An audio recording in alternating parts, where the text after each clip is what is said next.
للفكر نهر من فقه يتجلى بعقيدة صدق في صدري لبيك أتيتك في لهف لسؤالك يا أهل الذكر لسؤالك يا أهل الذكر لسؤالي جئت لكي أدري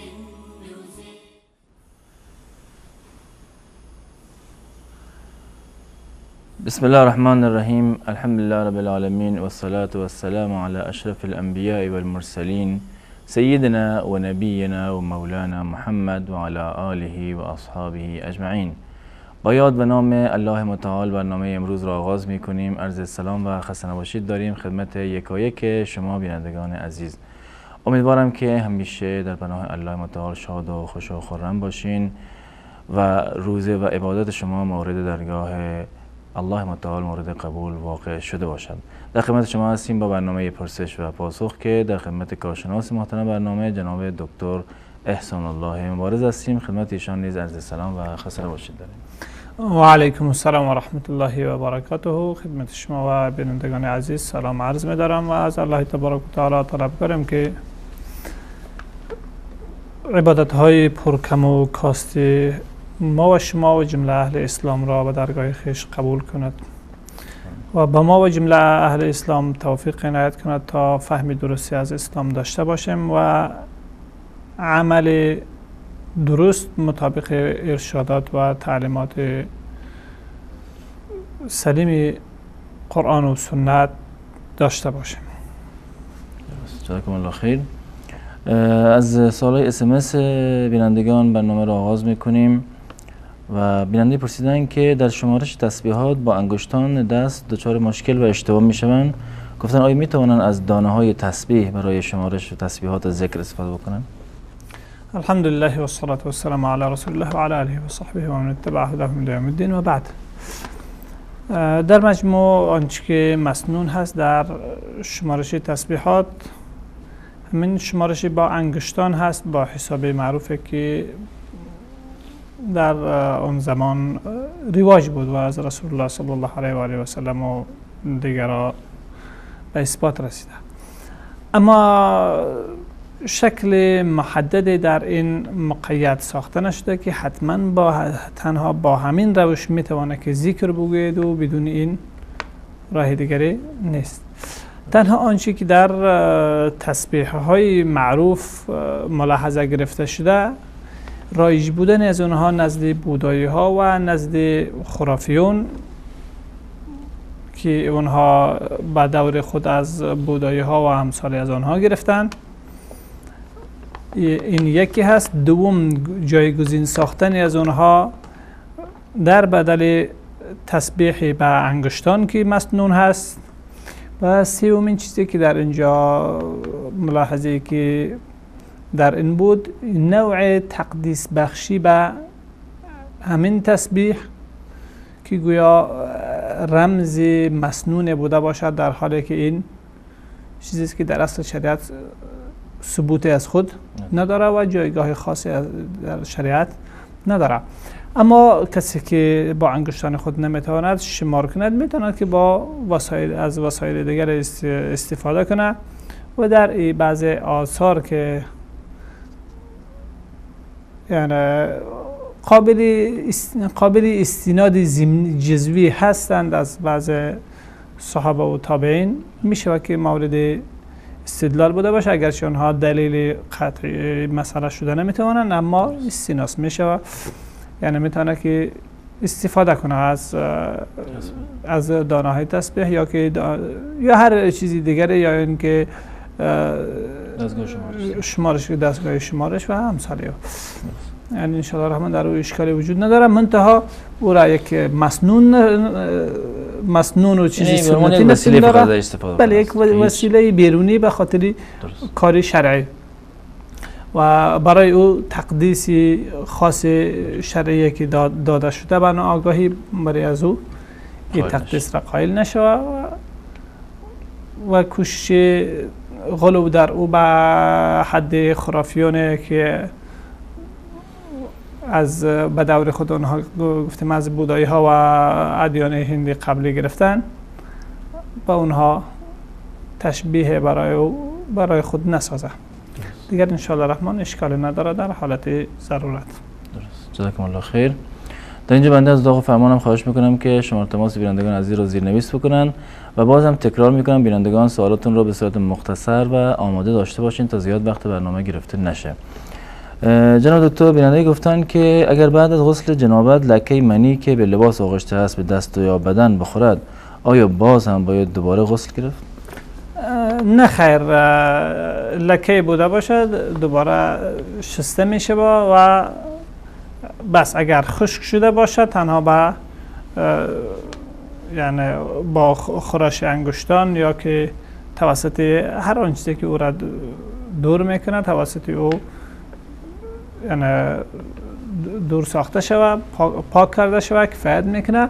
البته اگر آثار از او در لباس و غیره میمونه در او بنابر راجح در مسئله اشکال وجود ندارد، چون حدیث صحیح ام المؤمنین عایشه صدیقه رضی الله تعالی عنها است که میگه ما از لباس رسول الله صلی الله علیه و با انگشتان خود با ناخن‌های خود را خشک بود پاک میکردیم و حتما در اثری اصلی او در لباس به جا میماند. آنچه که غسل را واجب میکند اصل خروجی منی، نه اینکه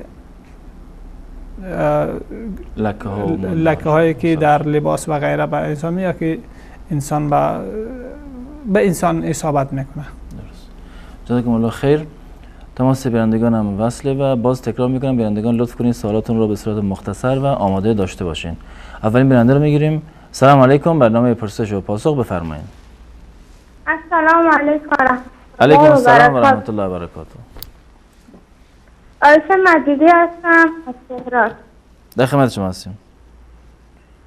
سوالم اینه که وقتی که از یک شخصی که غیبت میکنیم بعد از کدام دستش میکنیم، یعنی توبه کردیم اجبارم هست که داریم از خدا فردی که غیبتش کردیم معذرت بخوایم؟ درست. سوال دیگه هم دارین؟ نه. تشکر از شما. سوال واضح است، انشاءالله پاسخ دریافت میکنید. سلام علیکم، برنامه پرسش و پاسخ بفرمایید. سلام علیکم خدمت استادان گرامی. علیکم السلام و رحمت الله و برکاته. در خدمت شما هستم. استاد گرامی، من دیروز بعد از پای نماز تلاوت قرآن من خوابم آمد. خب ببخشید اگه لطف کنید یک کمی بلندتر صحبت کنید، صداتون داره قطع وصل میشه، تکه تکه داره میاد. مجدد الان صداتون داره قطع وصل میشه، نمیدونم اگه دوباره تماس بگیرین بهتره فکر کنم. سلام علیکم، برنامه پرسش و پاسخ بفرمایید. سلام علیکم و رحمت الله. علیکم السلام و رحمت الله و برکاته. در خدمت شما هستیم. سوالی داشتم، نماز روزه قبول باشه ان شاء الله. سلامت باشین، تشکر از شما. همچنین شما. بفرمایید. آیا کسی که توانایی ازدواج داشته باشه ازدواج کند حکم؟ اگر کسی توانایی ازدواج نداشته باشه، من فردی یک معلول بدنخایی هستم، توانایی ازدواج نداشته باشه ازدواج کند حکمش چیست؟ سوال دیگه هم دارین؟ سوال دیگه ندارم. سلام علیکم و رحمت الله. علیکم السلام و رحمت الله. تشکر از شما. تماس بعدی بیننده میگیریم. سلام علیکم، بفرمایید. سلام علیکم خدمت استادان گرامی. علیکم السلام و رحمت الله. صدا میاد استاد؟ بله صدا خوبه، بفرمایید. صحبت کنید، صدا خوب بود. ظاهراً باز تماسشون قطع شد. سلام علیکم، بفرمایید. سلام علیکم و رحمت الله و برکاته. علیکم السلام و رحمت الله و برکاته. یه سوالی برای رمضان دارم. بفرمایید. همین شب ساعت بدور نشیدم. خواستم وقتی نماز شده میخوردم کفارت میشد یا نه؟ یعنی اذان صبح گفته بود؟ تو وقتی نماز خواستیم اسپید نکردیم. یعنی بعد از وقتی که نماز بلند شدین غذا خوردین یا نخوردین سحری؟ نخوردم. درست. سوال دیگه هم دارین؟ نه تشکر. هم سوال جواب میداده. انشالله. تشکر از شما. سلام علیکم، بفرمایید. بیننده گرامی شما رو خط هستین، بفرمایید.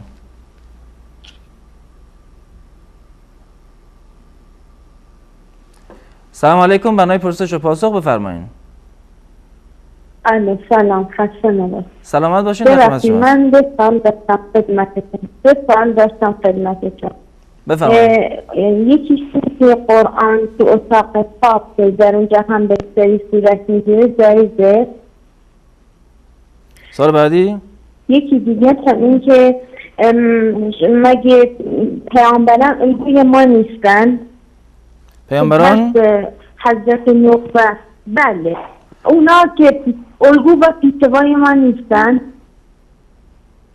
درست. حضرت نوح و حضرت لوط که همسراشون که کافر بودن چرا ازشون جدا نشدن؟ من که همسرم نماز نمیکنه، روزه نمیگیره، از فقها پرسیدم گفتن باید ازش جدا بشی، ولی من این زندگی خیلی دوست دارم. حالا نمیدونم چیکار کنم. اگه باز زندگی کنم میترسم گناه اونم دامن منو بگیره. حالا خیلی دعا میکنم، نمیدونم چیکار، بلا تکلیفم تو این زندگی. خواهش میکنم تو رو خدا کمکم کنید. درست. انشالله. تشکر از شما. خسته نباشید. خیلی ممنون. سلامت باشین. خسته نباشین. سلام علیکم، برنامه پرسش و پاسخ بفرمایید. سلام خدمت استادان گرامی، خوب هستین؟ سلامت باشین. در خدمت شما هستیم. زنده باشید. میگم استاد جان، من دیروز بعد از نماز ظهر و بعد از تلاوت قرآن کریم خواب آمد، خواب رفتم. در خواب دیدم با یک خانومی همبستر شدم. بعد وقتی بیدار شدم لباسم بی نماز رو رفتم سریع غسل کردم. آیا روزم باطل شده و باید چیکار کنم؟ ممنونم خدمتتون. تشکر از شما. تماس بعدی بیننده میگیریم. سلام علیکم، بفرمایید. سلام علیکم. علیکم السلام و رحمت الله. در خدمت شما هستیم. سلامت باشید. سلامت باشین. در خدمت شما هستیم. آقا یک سوال داشتم. ما بیستمی دم که نماز ما هم بخونیم. خب بله، نماز بخونید. بله، نماز که میخونیم ما خیلی فراموشی دارم. من یادم نمیاد تو وقتی بیشی تو میشی تو یا همین الان به شریف میخونم، یه سوری میخونم یا نمیخونم. بعدش توی کتاب که انجام دادم صحیحه؟ درست. سوال دیگه هم دارین؟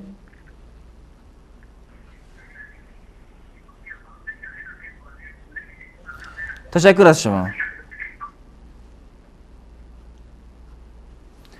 سلام علیکم، برنامه پرسش و پاسخ بفرمایید.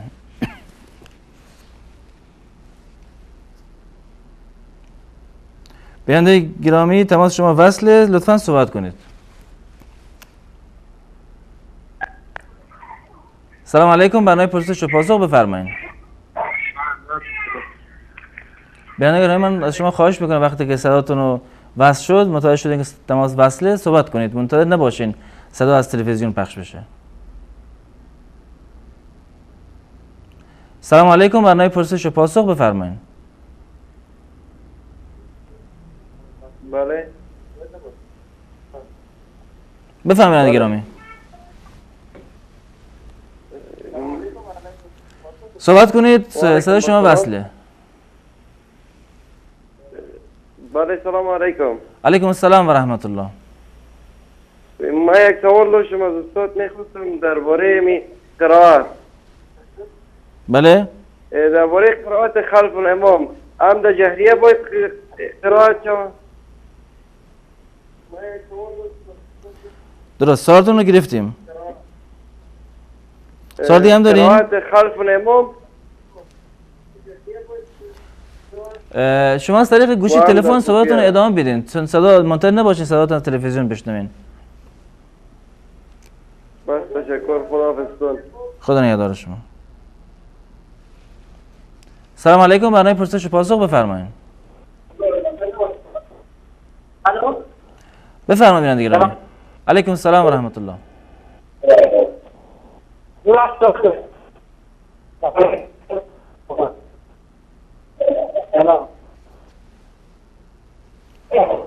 بیننده گرامی صدای شما خیلی مشکل داره، یعنی صداتون نمیاد، فقط صدای خشخش میاد. اگر لطف کنید دوباره تماس بگیرین.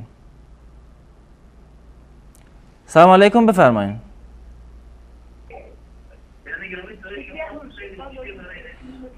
صحبت کنید بیننده گرامی.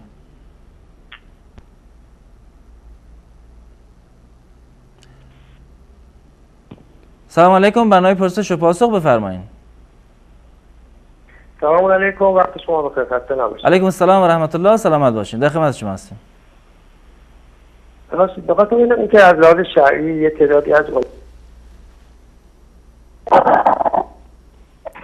سلام علیکم، بفرمایید.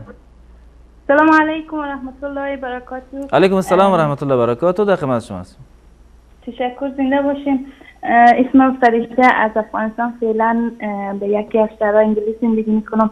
یک دوستم از افغانستان به مثل ما سیرسیست که تقریبا مریضی ماور یک ماه طول میکشه.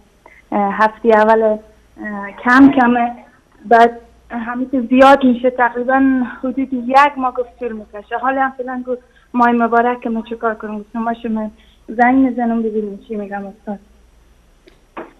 یعنی نمیتونن باید دارو مصرف بکنن در روز رمضان برای روزه؟ نمیفهم دیگه، اونا دختر خونه هم استاد محترم دیگه. بعد یک ماه باز برای مدتی چند دوباره خشک میمانه؟ ماه اول که مریض میشه 10 روز تقریبا میگه لکه بینی دارم، امیت زیادم نمیشه، خوندیزیم لکه بینی دارم، نه نماز خونده میتونم نه روزه. از دیروز میگه مریض شدم، حالا دیگه 10 روز میگم میرخم، بعد از 10 روزم باز تقریبا 10 روز بگم خوندیزیم زیاد میشه، انتهای 10 ماه میگه 1 ماه ببخشید میگه طول میکشه اما خوندیزیمه. باز بعد از دیگه اگه روزه باشه یا نماز باشه بعد از میگه میتونم که انجام بدم.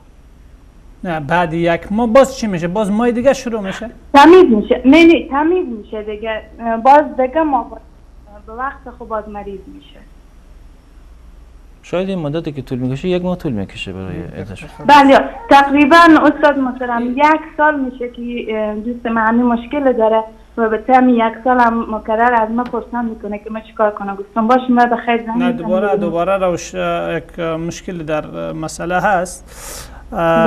همین 1 ماه بعد از چی؟ بعد از چند مدت شروع میشه؟ تمیز شد. تمیز شد بعد دوباره تکرار میکنم استاد محترم. دیروز همین عادت ماهواری شروع شد، اول ماه مریضی ماهواری شروع شد از دیروز دارم 1 لکه صبح وقتی که نماز خوانده دیده روزه خورم گرفته، بعد از به من زنگ زد که چیکار کنم؟ گفتم باشه میپرسم. بعد تقریبا 10 روز میگه میشه لکه بینی دارم، بعد از 10 روز خونریزیم زیاد میشه. تقریبا بعضی ماها 10 روز طول میکشه، بعضی ماها 1 ماه طول میکشه. عادت ماهواری قبلیشان چند بود؟ تقریبا 1 سال پیش نرمال بود. تقریبا 1 سال میشه که همین مشکل درست است، اما نرمال چند روز بود؟ همین 7 روز، همین 3 روز نرمال بود. نه نرمال 7 روز بود یا 10 روز؟ 7 روز. 7 روز. فعلا 10 روز لکه که تا 10 روز هست لکه یک رنگ است؟ نه اول که میگه مریض میشم ببخشید استاد میگم خونای سیاه بدرنگی نمیفهمید لخت بله. خون طبیعی، خون گوسفند که باشه. بله خون طبیعی ماهواری است دیگه. بعد چند روز تغییر میکنه؟ بعد از اون 10 روز باز دوباره خونریزی شدید میشه، باز رنگ خون سرخ میباشه. بله رنگ خون میگه پس عوض میشه، سرخ میشه. بله. سید سوالتان فهمیده شد. تشکر از شما. خب خواهش میکنم استاد یک سوال دیگه هم داشتم. بفرمایید. اینم دیگه آخرین بیننده باشه یا آخرین سوال دیگه؟ باشه من یک تفلک دارم، شیر خود خور میدم، اگر لطف کنیم به ما بگیم چیکار کنم، روزه خور بگیرم یا نگیرم؟ دخترک ما تقریبا حدود 5 ماهه، 4.5 ماه 5 غذام خورده نمیتونه، شیرم الحمدلله خوبه دارم. چیکار کنم به نظر شما؟ به حساب روزه به او تاثیر میگذاره یا نه؟ نه ما 2 روز گرفتم، زیاد شیر نداشتم باز که روزه که نگرفتم شب دیگه خوب شیر زیاد داشتم. درست. یعنی روزه که بگیری نگرفتن شیرشون کم بود، روزه گرفتن؟ نه شیر کم بود که اون آسیب پذیر میشد یا یکی یعنی کمی کمتر بود از حد اعلا؟ این دو تا با هم فرق کمی کم بود، او قسم زیاد خشک نشده بود، کمی کم بود. یعنی میتوانید که مشکلی او رفع شود؟ بله. تشکر از شما. خواهش میکنم. تشکر استاد، ببخشید وقت شما زیاد گرفتم. سلام علیکم، خدا نگهدار. خدا نگهدار شما. بینندگان عزیز در اینجا با هم یک میان برنامه میبینیم، دوباره باز خواهیم گشت، در خدمت شما خواهیم بود. با هم باشید. الحكمة ضالة المؤمن وبنو الإسلام بها أولى، حيث تجدها فعليك بها عنها أبدا لا تتخلى.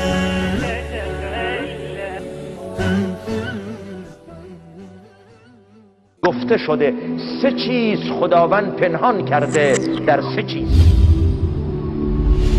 که غنیمت بشمارید: رضایت خدا و خوشنودی الله در لابلای طاعات و بندگی ما پنهان است، یعنی ما نمیدونیم در کدام طاعت رضایت بیشتره.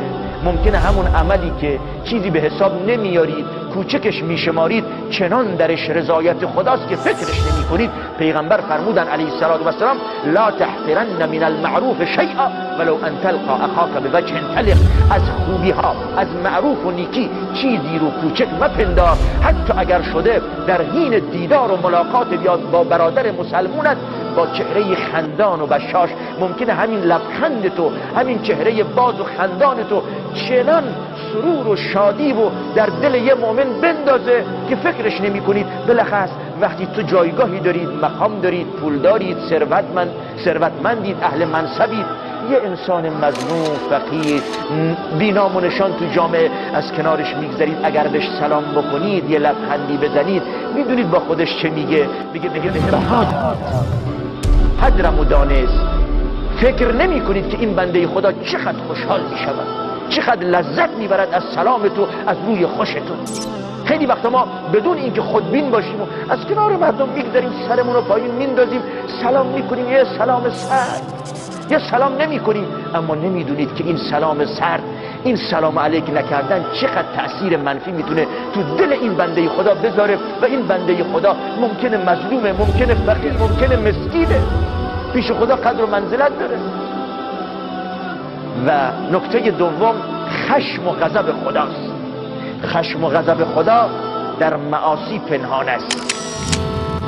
یعنی نگو این مکروهه، این گناه کوچکه، این همه انجام میدن، منم انجام میدم. ممکنه همون عمل کوچک که گناهه درش خشم و غضبی باشه که انسان رو بدبخت بکنه. ایاکم و محقرات الذنوب، بر حذر باشید از گناههای کوچک. نگو چون گناههای کوچک ممکنه یه وقت به نحوی همون گناه کوچک تو رو هلاک بکند. و مورد سوم گفته شده که محبت خدا و دوستی خدا نسبت به بندگانش پنهان است. ما نمیدونیم که خدا کدوم بنده اش رو بیشتر دوست داره. ما نمیدونیم. ممکنه همون بنده خدایی که ما چیزی به حسابش نمیاریم پیش خدا قدر و منزلت و جایگاه والایی دارد و جزو اولیای مقرب الله جل شأنه. ما که نمیدونیم، خبر از اسرار مردم نداریم، خبر از دل و باطن مردم نداریم، خبر از نهانها و خلوتها نداریم. لذا به همه احترام میگذاریم، به همه سلام میکنیم، به همه روی خوش نشون میدیم که ممکنه از لابلای همین افراد یه سری افرادی باشن که جزو اولیایند، که وقتی دلشون رو شاد میکنید دل ولی خدا و دوست خدا رو دارید شاد میکنید.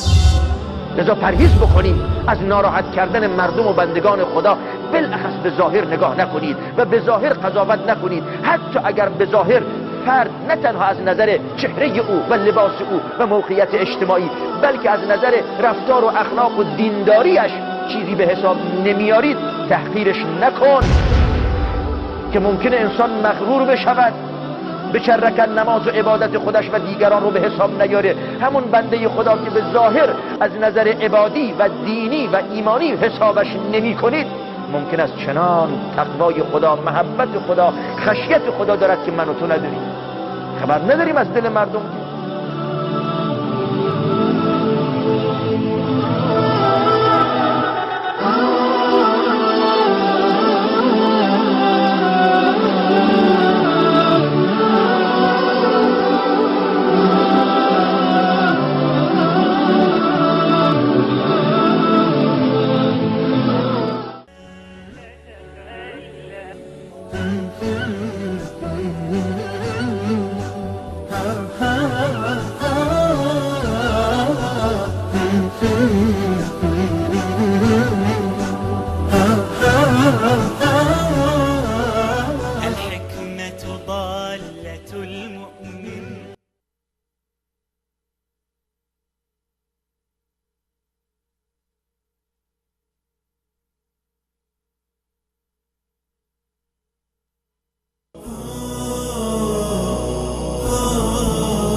عرض سلام و خسته نباشید مجدد دارم خدمت شما بینندگان عزیز.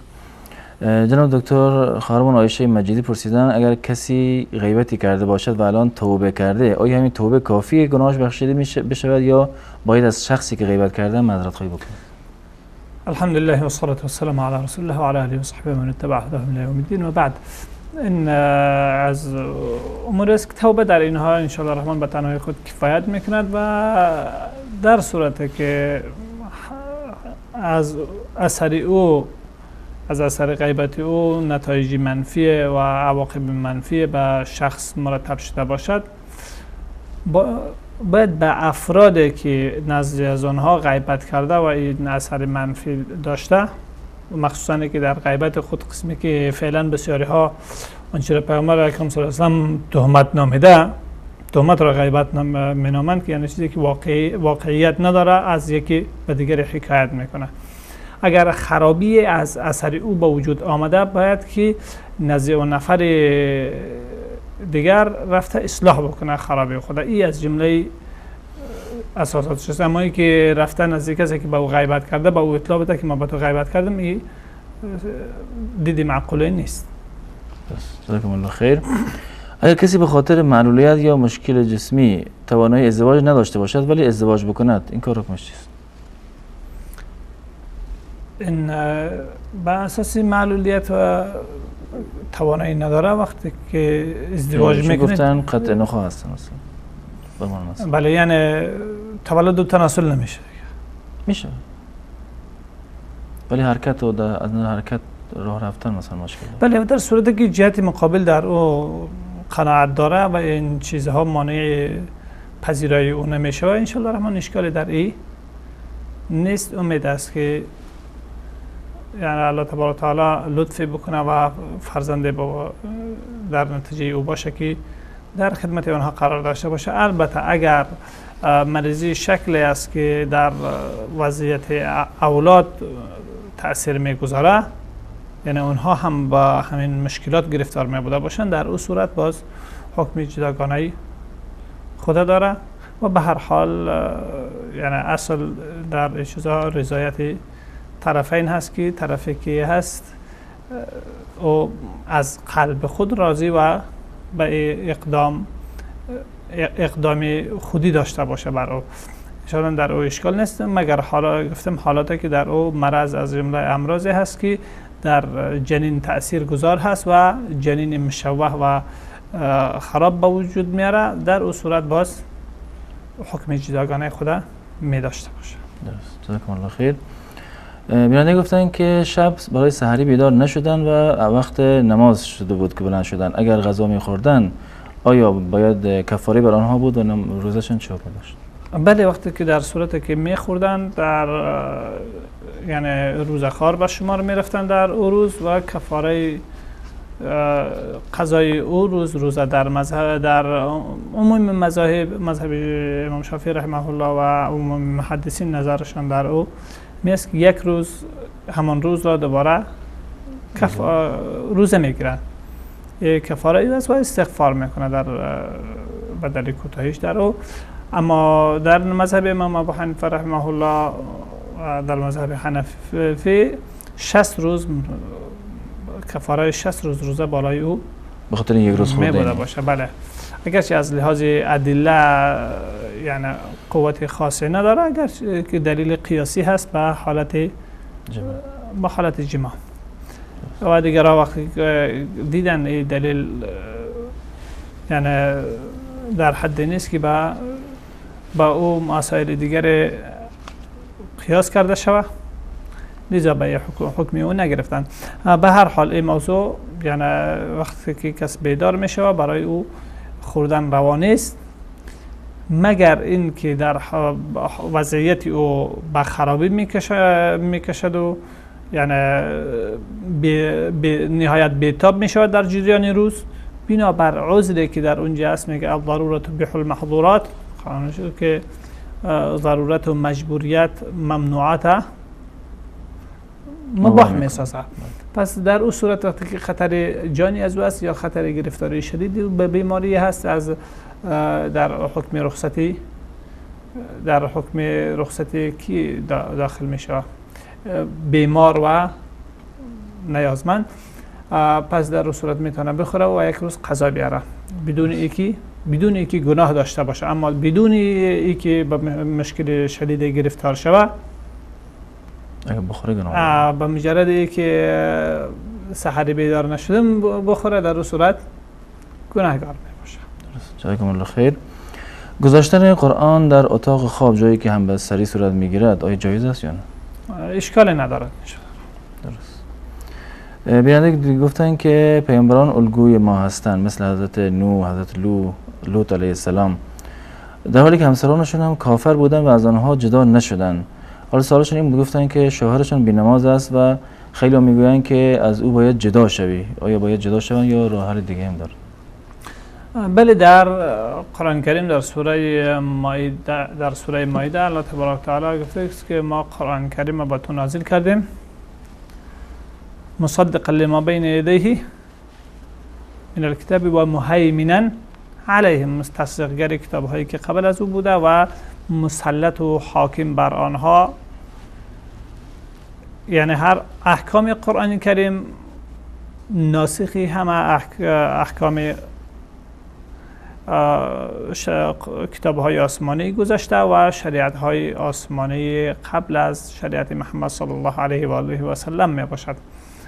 و رسول الله صلی الله علیه و سلم هم قسمی که در سوره آل عمران آمده، آیه 81 هست به فکرم، سوره آل عمران میگه که الله تبارک تعالی از تمام پیامبران عهد و پیمان گرفتن تا اینکه به این که زمانی که پیامبر آخری محمد مصطفی صلی الله علیه و آله و سلم در صورت در زندگی شما، در زندگی هر یکی از شما پیامبر آخری وقتی که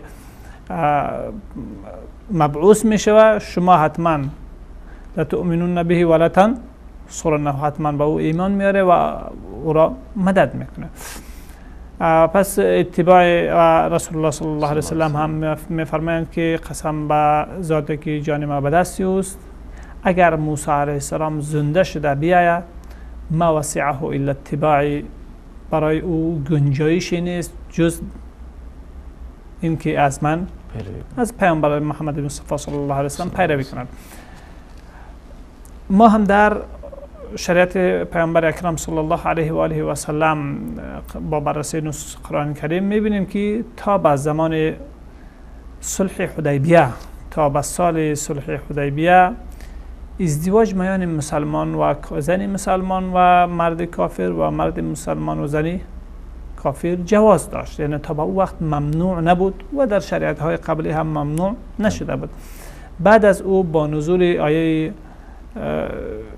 معروف سوره ممتحنه در پاره قد سمع الله، پاره 27 میشه. در او الله تبارک و تعالی حکم قطعی صادر کردن که ولا تمسکوا بعصم الکوافر، در عصمت خود زنهای کافر را نگاه ندارد. لهن حل لهم ولا هم یحلون لهن، نه راجب زنهای مسلمان که هجرت کرده میآیند گفتن نه این زنهای مسلمان برای کافرها حلال هستند و نه اون مردهای کافر برای اینها حلال هستند. سپس میگه که شما خود هم در عقد نکاح زنهای کافر را نگاه ندارید. تنها آنچه که در سوره مائده استثنایی زنهای اهل کتاب آمده، در غیر او زن ازدواج میان مرد مسلمان و زن کافر یا زن مسلمان و مرد کافر به هیچ وجه جواز نداره. این امور از امور استثنایی است که ما حتی در سوره ممتحنه و از سوره های متعدد دیگری داریم که راجع به ابراهیم علیه السلام میگه که او پیشوا و اسوه است برای شما، مگر در دعایی که برای پدر خود انجام داده بود که این برای پدرش انجام داده بود و این دعا برای شخص کافر روا نیست. دعای استغفار برای شخص کافر، دعای هدایت که جواز داره، اما دعای استغفار بعد از مرگ بر کفر او جواز نداره. لذا نبی الله تبارک تعالی وقتی که میگه که برای شما و اسوة فی ابراهیم والذین آمنوا معه، برای در اونا اسوه هستن، مگر در الا قول ابراهیم لابیه لاستغفرن لک، مگر در قول ابراهیم علیه السلام برای پدرش که حتما برای تو استغفار میکنم. این نقاطی که نقد شده یا که در شریعت بالای از اون ملاحظه گرفته شده، اینها از موارد اسوه‌ای بیرون میباشن. با همین منوال ما یعنی داریم هر آنچه که در امتهای قبل، در شریعت های پیامبران قبل از محمد صلی الله علیه و سلم جواز داشت، اما در شریعت محمد صلی الله علیه و آله و سلم او حکمی او تغییر کرد. ما پیروی چه حکمی داره در اسلام ازدواج با کافر که اول مسلمان بوده بعد دیگه؟ بله، ازدواج با کافر حرام است و وقتی که یکی از طرفین اسلام میاره، کافر بودن هر دوشان، یکی از طرفین یکی از اونها اسلام میاره، که البته ایشون هر دو مسلمان بودن و همچنین هر دو مسلمان بودن، یکی اگر کافر میشه در اون صورت بین از اونها از هم جدا میشن بر حکم شریعت. اما مسئله بینماز این که هست در ما نمیتونیم که جدی بوده باشیم که باید از کلا در حکم کافری خارج از ملت داشته باشه، چون اگرچه رأی امام احمد بن حنبل رحمه الله تعالی و تعداد از علما همی است که کافری است که از دین اسلام بیرون است. اما چون مسئله هنوز محل اختلاف است میان ائمه، چون امام شافعی، امام مالک، امام ابو حنیفه رحمه الله و تعداد دیگری میگن کفری نیست که از اسلام کاملا او را بیرون بسازه، عمل کفری هست اما کفر دون کفرین، لذا از قبیل گرفته میشه و یعنی این عقدها بالای این در چنین حالات جدی گرفته نمیشه. اما وقتی که منکر نماز می باشه یا این که اندیشه های کفری قطعی اندیشه های کفری قطعی در او از او آشکار میشه، در او صورت هیچ نوع بقای اونها با هم جواز نداره. درست. جزاکم الله خیر. بیننده گفتن که در روز رمضان در حالت روزه جنوب شدن و غسلم زدن، آیا روزشون درسته یا نه؟ هیچ اشکال نداره، همگی میتونه کنن. که روزه درسته. بله روزه درست است. کسی که جنوب شده غسل میکنه، چیزی بالاتر از این بالایش نیست. درست. کسی که در نماز دچار فراموشی می شود که آیا نشسته یا ننشسته یا سوره خوانده یا نه و در آخر سجده سهو انجام بده، آیا نمازش درسته؟ در جایی که اشتباه میکنه اگر وسوسه‌ای نبوده باشد با اصل گمان راجح خود با تخمین راجح خود در اوجه بنا میکنه، باقی تکمیل میکنه. اگر موضوعی که شخصی وسوسه‌ای بوده باشه با وسوسه هیچ اعتنا نمیکنه و چیزی که فعلا به خاطر داره به عمو پیش میروه و در اخیر یک سجده سهو انجام میده، اشکال دیگری در اون نیست. قرائت خلف امام هم در جهریه و هم در سریه آیا درسته؟ با اساس برداشت من راجح امین است که در هر حالت باید خوانده شود، چون نبی اکرم صلی الله علیه و سلم قول او صریح است و احتیاط هم همین است. اما بعد از این رأی دومی که نزدیکتر هست رأی امام مالک رحمه الله است که قرائت در خفیه، یعنی در خفیه لازمی میدانه و در جهری معذور میدانه، اما نصوص و دلالت نصوص عموما به لزوم قرائت سوره فاتحه در همه حالت است. جزاکم الله خیر. 2 سوال مونده با 2 دقیقه یا 1 دقیقه و نیم وقت.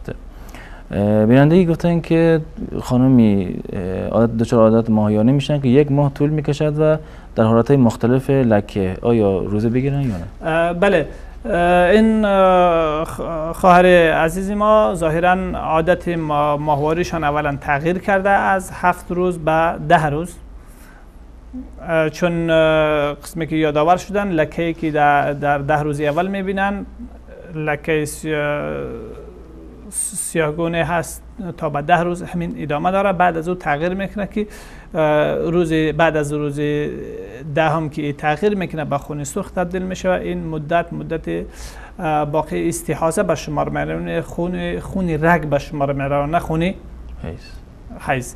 از اون به بعد غسل میکنن، روزه خود میگیرن، نماز خود میخوانن و خون ما بعدی از او هیچ چیزی نداره. درست، یعنی عبادتش انجام میده. بله، تنها خونه که همین 10 روز اول که بالای از اونها حتمی هست را یعنی در این روزه گرفتن برش جواز داره، نه نماز خواندن. درست. جزاکم الله خیر. وقت برنامه تموم شد، 1 سوال موند متاسفانه. میگویم اون را که اگر گفته شد وقتی که طفل شیرخوار اگر متضرر نمیشده باشه، آسیب پذیر نمیشده باشه، در اون صورت روزه خود بگیره. اگر طفل متضرر میشده باشد و شیر برای غذای او کفایت نمیکرده باشد، در اون صورت میتونه که در روزها روزه خود بخوره و در جریان سال قضای او را ادا کنه. درست. جزاکم الله خیر. تشکر از شما. از بینندگان عزیز تشکر میکنیم تا لحظه با ما بودن و تا یک دیدار دیگر همه شما را به الله متعال میسپاریم. السلام علیکم و رحمت الله و برکاته.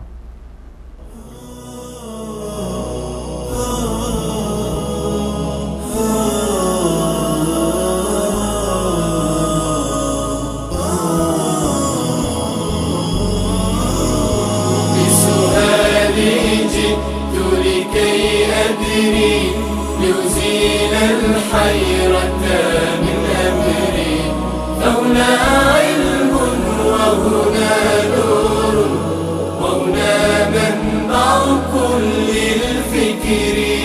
نهر من فقه يتجلى بعقيدة صدق في صدري، لبيك أتيتك في لهف لسؤالك يا أهل الذكر.